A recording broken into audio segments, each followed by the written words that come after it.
Hello to everyone, and welcome to the Living Truth Channel. Here, our consciousness are transformed from what we call the old way and transformed into something that is renewed, that by the laws of spirit, we are enabled to live in a harmony prescribed, described, and given to all who would come that way.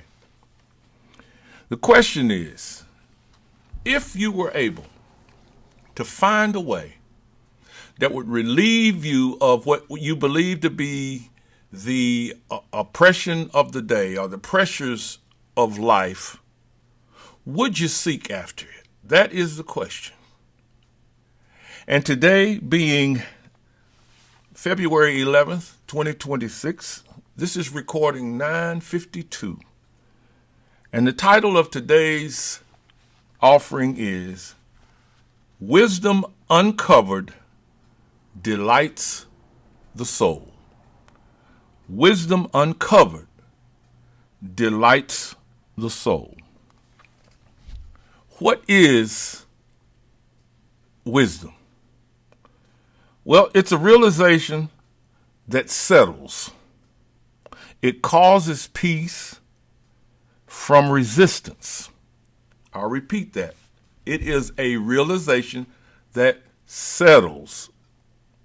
Yea, though I walk through the valley of the shadow of death, I am led by the waters that are settled, stilled, peace. This is the type of picture that we must hold in our consciousness. And as we hold it there, that picture or the awareness that we use to put it there is going to begin to seek out the wisdom that would keep those waters settled. It is not something that we do to keep the water settled other than desire to have these waters settled, to not be moved by the pressures, even though we know they're coming. But can you imagine what life would be like if the pressures of life were just as you riding on a train and just watching them go by? Left and right, up and down, and you're just deciding, I think I'll just take a nap. That's what wisdom is. It is something that emanates from God, and it causes peace from resistance. It settles the soul. It abides as a blessed assurance, that which the soul delights in. What is it? What is that the soul delights in? It delights in a truth that sets free. A truth that sets free. Now, I know a lot of times I use the H2O and the number one and the ABCs, and we tend to look at those things as external things out here in the world. How can that set me free? Well, just understand it with your understanding of what you understand about a truth. Just know that truth entertained and understood within you has a far-reaching value, meaning that it is going to, in a sense, step out from within you and begin to nullify those things that you consider to be threats. It's going to nullify them. Yes, it's going to take patience. Yes, it's going to take just being still.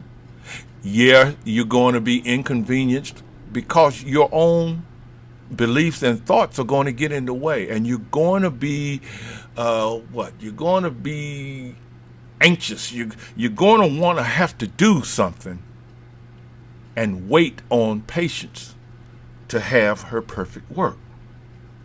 So this truth that sets free, it's a feeling that comes on us that we understand. We understand it so much that it causes us to relax.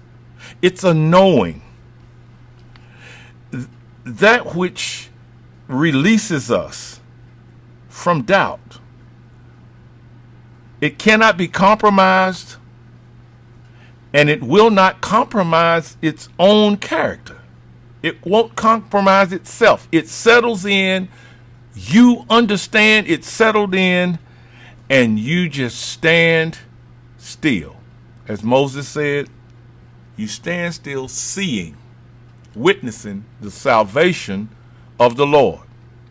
All of this is happening where? In the soul. He who has uncovered wisdom has found the soul's delight. Now the soul is seeking to delight. Seek ye wisdom, the principal thing. And what happens to the soul? It delights. It delights in its finding. It delights in the wisdom that it has found. And as it delights in it, it realizes that this wisdom is with it forever. As God says, I will be with you. I will never leave you. But we must experience a feeling of God being with us. Not just words. Like I had to tell someone the other day, it's not what you say that works. It's the truth that you understand and feel.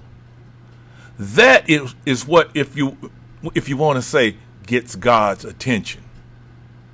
But the soul is always attentive to the truth. And it's up to us to continually feed our soul. So what then is the soul's delight? The soul's delight is to live in peace and harmony with itself and its surroundings, to have no challenges that it fears because it has found its stability. It is challenged by nothing external to it, for within it is the essence of all that is true. Simplifying what I just said, your soul is the essence of who you are. Yeah, who you are. The what, the when, the how, and the where all are included in who you are. It is the achievement of peace and self-knowledge. What the soul takes in, it takes it in unformed, and then it forms it into gold, or its delight. Much like the rich man, or much like these people that we read about or hear about every day that are hitting the lottery for large sums. We automatically assume that they are delighted. It appears that all earthly concerns are washed away because of their acceptance, because of their winnings. Now the soul delights the same way, but it doesn't need anything external. It delights because of its internal understanding. The question that was asked of John the Baptist, what went you out to see? When you went into the wilderness, what did you go to see? You see, that's the question that's being asked of your soul. And we find that the response to Mary, Mary was seeking in a wilderness within her own consciousness, within her soul. She was seeking a freedom, and the response was the angel Gabriel showing up to let her know that she had sought properly. She had sought in the right way. And what was her response? Yeah. She says, my soul doth magnify the Lord. You can take it to the bank that from that point on, she doubted nothing. I'm quite sure that things got a little rough for her. And we know by reading the stories, things got real rough. But what had she found? She had uncovered a wisdom that delighted her soul. Did it just delight it for that day? Or did it just delight it for 9 months? No. It delighted her for the duration of her time in her waking experience. My soul doth magnify the Lord.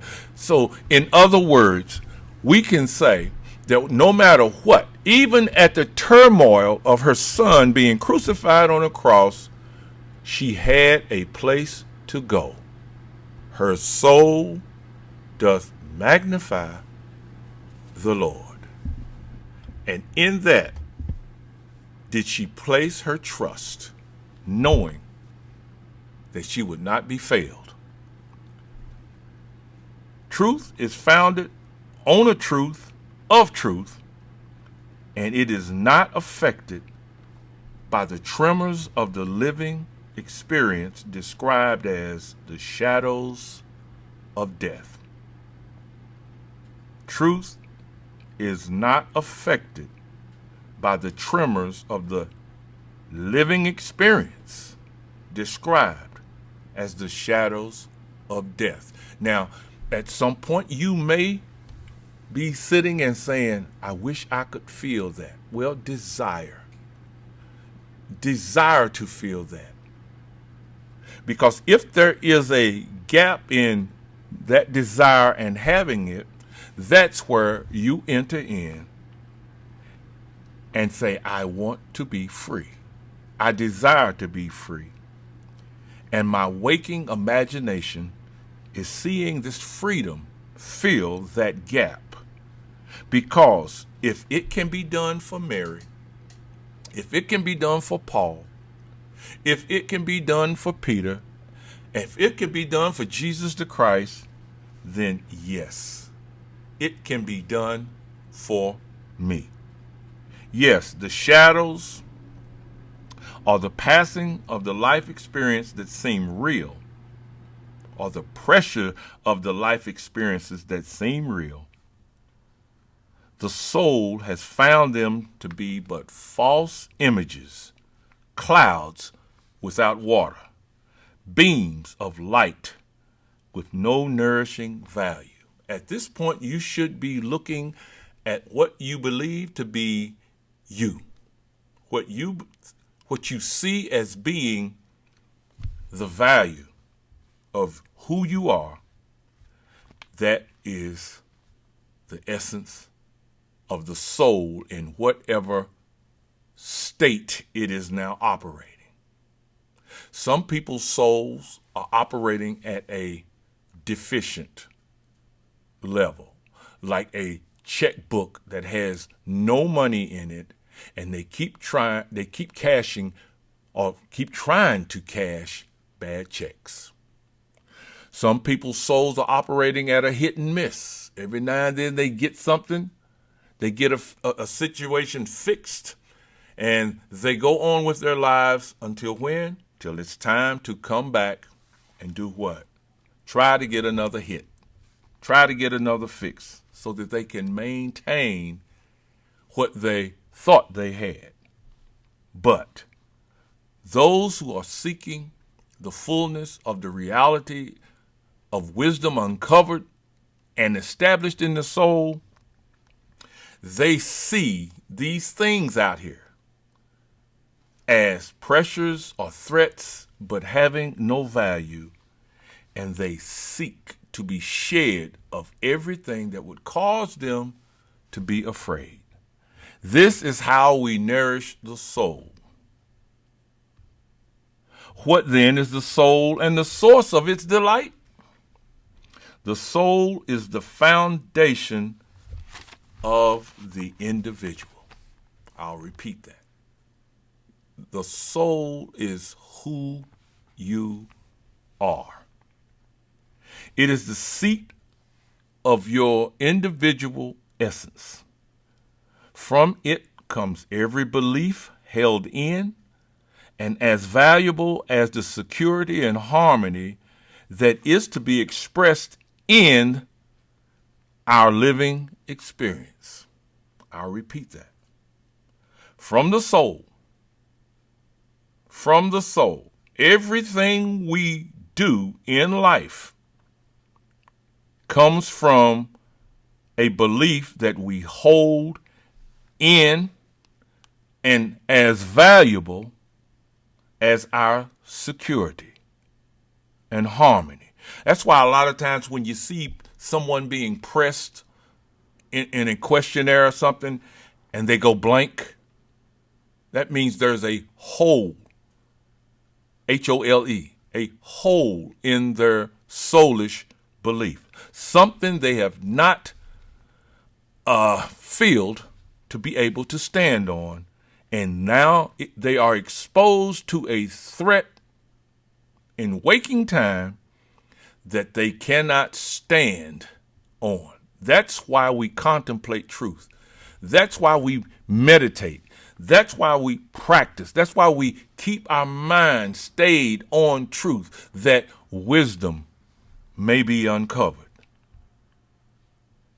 John states, "Beloved, I wish above all things that you prosper and be in health, even as your soul grasps the essence of the Christ message."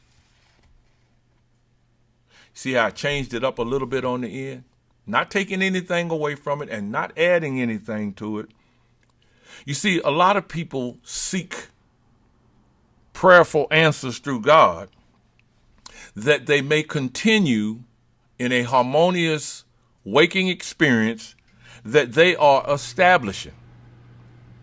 John is saying, as your soul is able to grasp the essence of the Christ message, this is that which the soul is going to prosper in, and oh yes, it is going to delight in. Can you imagine how Jesus walked the earth and was not moved by any of the external things that were coming at him? What do you think had happened? Yeah, you know what had happened. He had uncovered the wisdom of the message from the Father, and he had allowed it to be established in his soul. That's where we see the little stories where he goes away and he stays for 40 days and 40 nights, or he goes and prayerful exclusion from the disciples or from the world. He goes and he meditates. What is he doing? He is going and he is listening that the wisdom that he knows is in the soul, that it would be uncovered and revealed to his conscious awareness, that the link of the two would make him stable to depend on it. He didn't have to do anything. He didn't have to say anything, and he didn't have to pray for anything. He knew that his understanding of this truth would supply everything promised before the foundation of the world. He grasped a message that he saw and heard. He didn't create a message. He says, I do what I see the Father do, and I say what I hear. So a message is being given to him that he may have it established permanently in his soul, that he might walk unhindered. Now let's look at the other side. The prophet Haggai states that man has sown much and brings in little.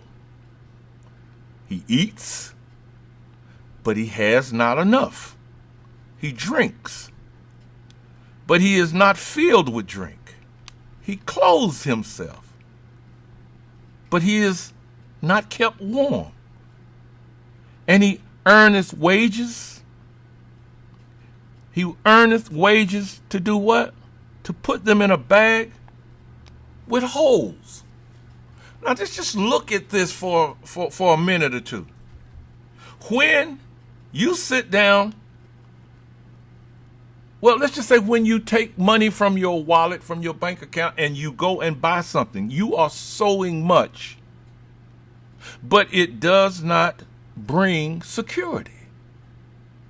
The new house, the new car, the new environment, the new neighborhood, but it doesn't bring security in the world of things. You eat. Usually we push back from the table and say, oh man, I'm full. But he says you don't have enough. So that means that eating every day, even though we have enough food in the house, it does not supply. Because we're always wondering what we'll have to spend on the next meal. We drink, and I know this from witness, I have drunk enough to cause me to be uncomfortable. And yet, he says I'm not filled. So he's not talking about a physical feeling. He's talking about not having enough. Clothes. We buy new clothes as the fashions change every year. And I can remember buying some clothes that I thought, man, this is it. But the next year, nobody was wearing that. So buying clothes does not make me popular, but for maybe a season. And yet, I am not kept warm because I constantly buy new clothing, new coats, new types of shoes, but I'm not warm. I earn wages. This is the one that really gets us, right? I can remember getting a raise and wondering on that day when I was going to get the next one. Because I knew it wasn't enough. And I take my wages and put them in a bag with holes. One way of looking at those holes is what? Yeah, they raise taxes. Or the price of things consumed goes up. Put it in a bag with holes. James comes along and he says, you have not because you ask not. And we immediately say, I'm asking, but we don't understand what he's talking about. He says, and when you do ask, you ask amiss. And you say, no, I wanted this bill paid and I asked for it to get paid. He's saying you're asking for the wrong thing. What should we be asking for? What is this dilemma? The soul has not uncovered the greatest of wisdoms that it can delight in. That's what he's saying. You're asking, but you're not asking for wisdom to be uncovered and to present something that your soul can delight in. Because if the soul can delight in a wisdom, then it will have no concern for what's coming down the pipe. It has not found that which it can rest in. Jesus said, seek ye first the kingdom of God, the kingdom of heaven. Seek ye first the foundation on which you will stand. Seek to be known as you are already known. Turn not to the left nor to the right, but listen for the soul's voice. Allow contemplation of truth to flow to where the soul realizes what is coming forth, and it grasps it, and it settles with concrete, like concrete. It hardens as a foundation that we stand on, and we cannot be moved because our soul has found what? Its delight. What is soul's delight? Wisdom uncovered. Wisdom uncovered. But when we seek to have situations fixed, no. We will constantly have to come and have situations fixed. When God says, I will be with you always, even until the end, and yet we find ourselves, what? Constantly fighting during the day? That's not fixed. Why has it not been found?